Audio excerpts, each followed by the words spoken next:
Bienvenue dans BTV, dans votre émission Tribune Politique qui a le plaisir, encore une fois, de recevoir M. Modou Mané Seck, jeune entrepreneur, directeur Waga Imo, directeur Waga Distribution et en même temps responsable politique au niveau de Wakhinane Nimzatt. Tey moom lañu am mbégte dalal ko ci Tribune Politique bi mooy deuxième fois muy jaar Tribune Politique, n'est-ce pas? Modou Mané Seck à chaque fois bu ñu dajee ak moom dañuy am mbégte bu baax a baax parce que c'est un jeune engagé bu bëgg dëkkam di liggéey pour compte dëkkam dinañ ci xam dara. On va aborder sur des sujets d'actualité. Dama koy bàyyi mu nuyoo ñu commencé waxtaan bi kilifa gi nuyu naa la. asalaamaaleykum wa rahmatullah Awdi fay nañ la ñu ngi nuyu mbokku téléspectateur yu BTV Sénégal di nuyu sa équipe bi nga àndal ni ñëw fii ñu bëgg a waxtaan ci wàllu réew mi li mu aajo. Alors fekk naa la fii Wakhinane Nimzatt et avant sax ñuy dugg ci actualité politique bi, bien vrai que l'émission s'appelle Tribune Politique, mais dañ bëgg rek nga wax ñu par rapport ak entreprise bi ndax mu ngi dox fonctionnement bi fa nga nekk, ndax yéen a ngi ci gis seen bopp, ndax travaux yi mu ngi am et tout. Est-ce que mun nga ñu defal benn résumé rek ci Waga Imo ak Waga Distribution? waaw alhamdulilah Awdi ñu ngi sant yàlla ginnaaw bi ñu ngi sant yàlla suñu borom mi nga xamante ni moom moo ñu indi fi jagleel ñu li nga xamante ni moom lañ ñu jagleel pour que ñu mën cee ñaq mën a jariñ suñu njaboot, mën a jariñ aussi ñi nga xamante ni ñoo ñu wër ak képp koo xamante ni xaj na ci waa entreprise bi. Le groupe Waalo se porte à merveille, ñu ngi góorgóorlu gagné ci marché yi jéem a yëngatu daal. En quelque sorte daal on est en forme daal. mais téléspectateurs yi nga xam ne ñoom ñoo ñu seetaan peut-être que ils vont dire que ne voilà Waga Distribution Waga Imo laa nga ñuy def. Est-ce que mun nga revenir ci yi nga xam ne mooy seen domaine de compétence? waaw donc entreprise bi groupe Waalo la ñu wax. Bon en quelque sorte dafa am ñi nga xamante ni ñoom ñu ngi féetewu ci wàllu tout ce qui est construction. am bi nga xamante ni moom mu ngi spécialisé si assainissement et éclairage public. et ñoom ñaar ñëpp ils se portent à merveille. wax dëgg yàlla grâce ak ay ndaw yu xarañ yoo xam ne ñoo fa nekk. di ci bay seen waar di ko gérer ni mu waree. ndax mën naa wax ni man personnellement sax li ma fay dem bëriwul dama bàyyi rek ñoom ñi nga xamante ni ñoo koy doxal ma bàyyi leen ñoom ñu doxal. ñu ngi koy doxal.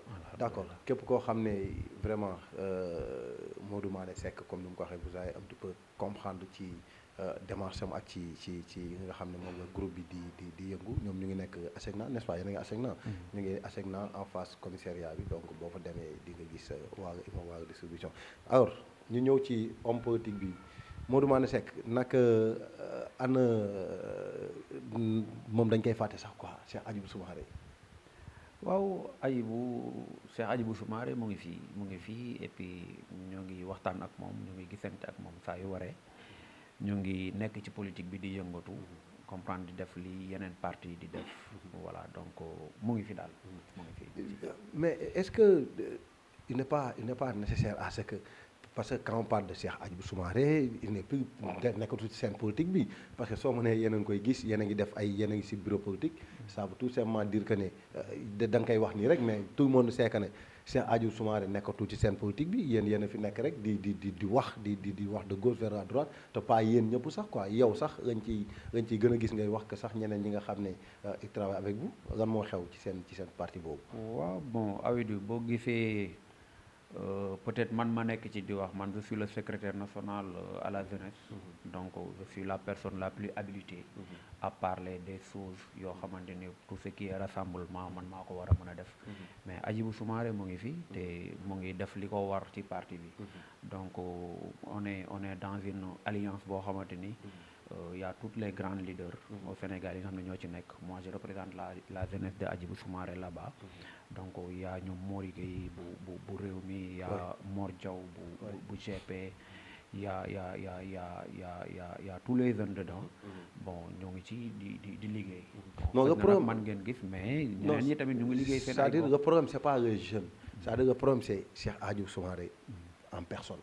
C'est-à-dire yow vous êtes jeune, vous êtes engagé, vous êtes ambitieux di def politique, mais jeune bu engagé def politique ànd ak Cheikh Hadjibou Soumaré loolu c'est man mun naa ne kooku noonu mun na bañ a am ay rêve yu sori ci politique parce que koo xam ne depuis que élection yi passé ba kenn déggu ko te moom ñi muy àndal ci front boobu noonu ngay wax am na ñoo xam dem nañ ci dialogue bi moom kenn déggu ko si mu wax si kenn gisu ko fenn est-ce que kooku ànd ak moom mun nga am avenir bu baax ci politique. waaw Awadi xam nga dañu ne ndaw du yàkkamti aussi booy def politique dafa laaj constance ndax constance moo lay may nga am li nga bëgg ñun ñu ngi nekk ak un président honnête nekk ak koo xamante ni ay loxoom set nañ donc ñun yàkkamtiwuñu nekkuñu di telli on n'a pas besoin ñu ñuy dégg tous les jours on n'a pas besoin aussi il faut que nit ñi xam ni bon nous on fait de la politique autrement c'est-à-dire la politique là c'est pas la politique qui nous fait vivre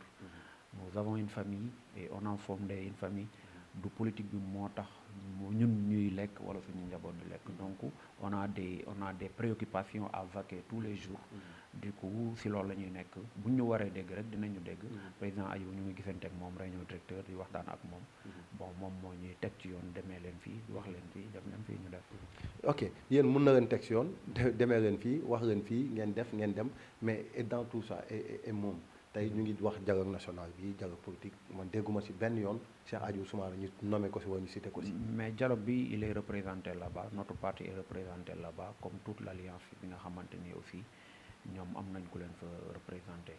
donc parti politique yi Sénégal yëpp. ñu ngi may wax nga yëkkati ton bi. voilà donc suñu parti am na ku ko fa représenté. dem nañ comme dialogue national lañ wax dem nañ pour xam lan la kilifa gi woote. lan lay wax. pour ñu xam.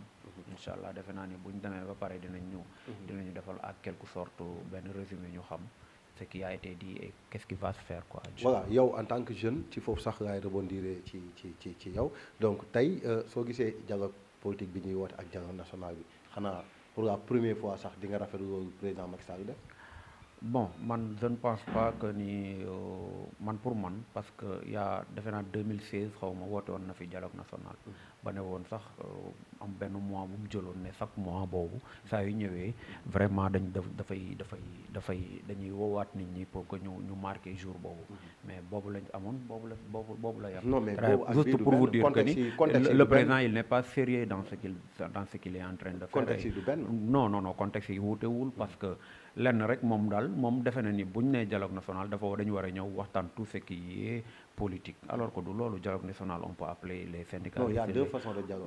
il y a dialogue politique ak dialogue national. c'est-à-dire ñaari dialogue politique bi on va parler sur processus électoral bi kañ la ñuy organiser élection yi nangam dialogue national c'est pour ñëpp ñoom ñoo ci bokk syndicats yi ñu ngi ci xam nga société civile mu ngi fi keneen ak keneen ñu ngi ci donc yow loolu noonu su fekkee da ngeen di wax ne rafetlu woon ko nag man xaw ma yéen la ngeen bëgg. non man dama ne. moom dafa waxoon en 2016. ne jàpp na benn mois boo xam ne saa yu ñëwee.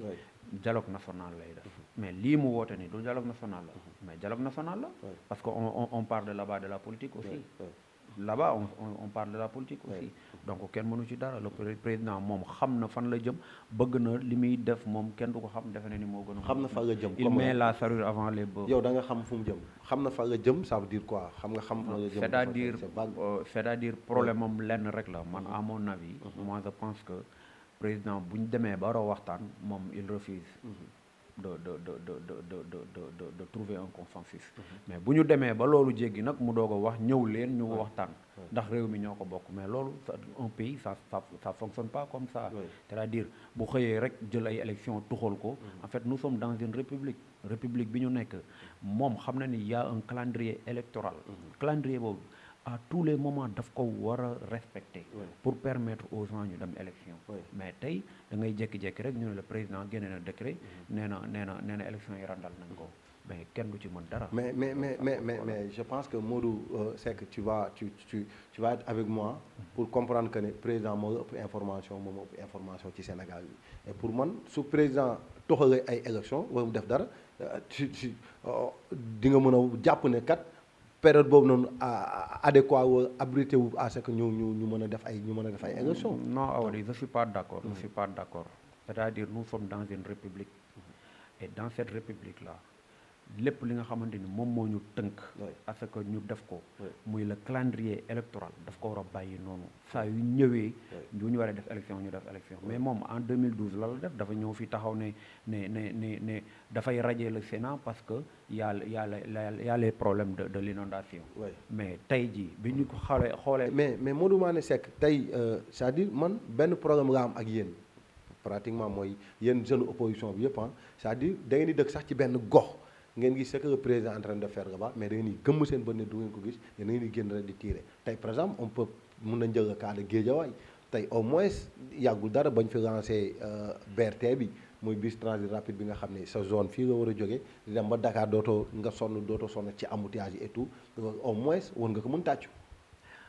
Awadi man je suis pas un nihiliste Guédiawaye laa dëkk lépp lu ñu fi def lu baax dama koy oser wax ko waaye lépp loo xamante ni def nañ ko ci luy yàqooti damay taxaw wax ko tey bu ñu indilee BRT xoolal suñu littoral bi nuñ ko def parallèlement xoolal littoral bi nuñ ko def et le BRT ça va impacter des maisons yoo xamante ni kenn xamul sax est-ce que ñoom duñu mel ni waa terre bi mais le président boo xamante ni day jël ay day jékki-jékki jël ay décisions yoo xamante ni duñ ko analyser. duñu fexe ba nga xamante ni état ngay waxal. mais quand je parle de état ngay waxal mais c'est le président de la République non état ngay waxal c'est le président de la République. non mais état ngay waxal il faut nga peser li ngay wax c'est-à-dire état ne peut pas par exemple jël terre def ci 300 et quelques milliards mu war a jógee Guédiawaye dem ba Dakar nga ne day impacter ñeneen ñi. ñoo du terre jógewul Guédiawaye dem Dakar terre Dakar lay jógee dem Diamniadio. non BRT je veux dire attends maa ngi ñëw rek. BRT je veux dire gis nga les impactés du terre là. gis nga leen ba léegi ñu ngi toog di ñaxtu.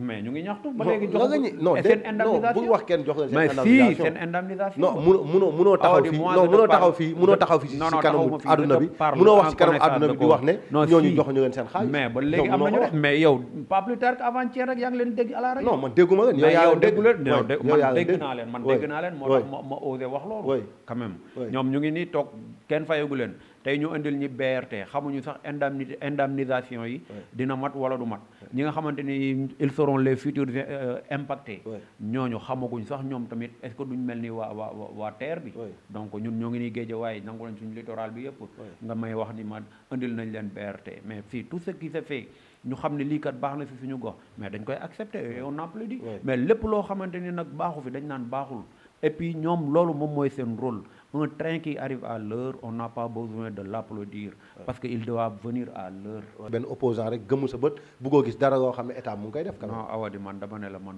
je suis pas un nihiliste. waaw mais d'accord naa mais donc il faut applaudir ce qui est en train de faire. du ma applaudir loolu.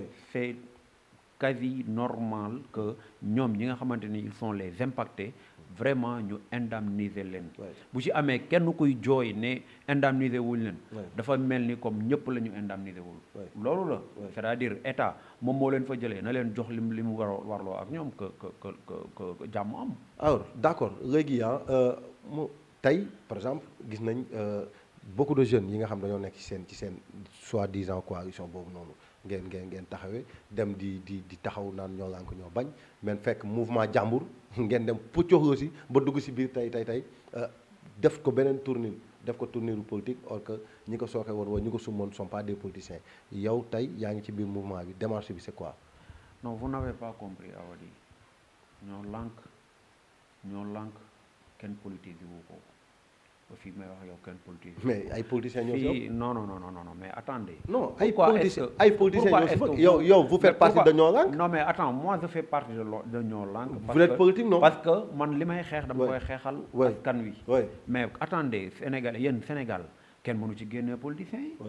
kenn mënu ci génne. mais minoritaire pas non mais. mais minoritaire ngeen même si nous sommes minoritaires aussi. ñu ngi xeexal askan wi. à notre manière. donc que personne ne vienne nous dire que ni lii dañ ko politiser non Ñoo Lank kenn politiser wu ko ñun nanguwuñ sax la politisation de Ñoo Lank comprendre dañ ci dugg nekk ay membres à part entière di xeexal askan wi parce que on a trouvé que ni ngóor si li mu bëgg a yokku ni waruñ ko nangu ñu wàcc ci kaw tamit. lan ngeen di xeex lan. mais lu ñuy xeex mooy courant bi ñu bëgg a yokku. ndox mi déjà moom yokku nañ ko. comprendre courant bi tamit yokku nañ ko. moi qui vous parle bu ma defoon 5000 francs ci sama compteur mu war ma indil mu war ma dem ak man benn 25 jours ça me prend même pas 2 semaines. mais vous trouvez ça normal. léegi le sénégalais lambda bi nga xamante ni amul sax 2000 yu mu ko jëndee 1000 francs la am wala 2000 francs. mais kooku xanaa kon 3 jours la koy def. mais au moins président communiqué na ci directeur Sénégal communiqué na wax nañ la moo tax courant bi yokku wala ni nga ko tuddee yokku wax nañ la moo tax mu demee noonu. donc yow war nga mën a en tant que comme ni nga wax un bon citoyen jéem a résoudre ci affaire boobu parce que tey su fekkoon dañ ko wàññi président wàññi woon na courant bi kenn waxu ci dara te pourtant mënoon ngeen tàccu applaudir kon tey su ko yokkee war ngeen mun comprendre que ne situation moom moo toll foofu. non Awadi ñun nous ne serons jamais d'accord avec l'État bi bëgg a hausser le prix de l'électricité lu tax mooy ni il y a 2 ans ci ginnaaw Matar Cissé dafa taxaw ne Sénégal am na courant bu doy ba mu koy jaay waat dans la sous-région. mais aujourd'hui qu'on vient de nous dire que ni bon Sénélec a une gabegie de 700 et quelques milliards. il faut que ñu fexe ba nga xamante ni loolu dinañ ko mën a dugalaat ci biir kees gi. alors fan lañ ko war a mën a dugalee ñu ne non ci citoyens yi. mais ñun citoyens yi xanaa ñun les maigres revenus que les Sénégalais ont eu à percevoir chaque mois. loolu bu ko état bëggee jëlaat ci ñoom. mais mooy gas na leen suul leen quand même.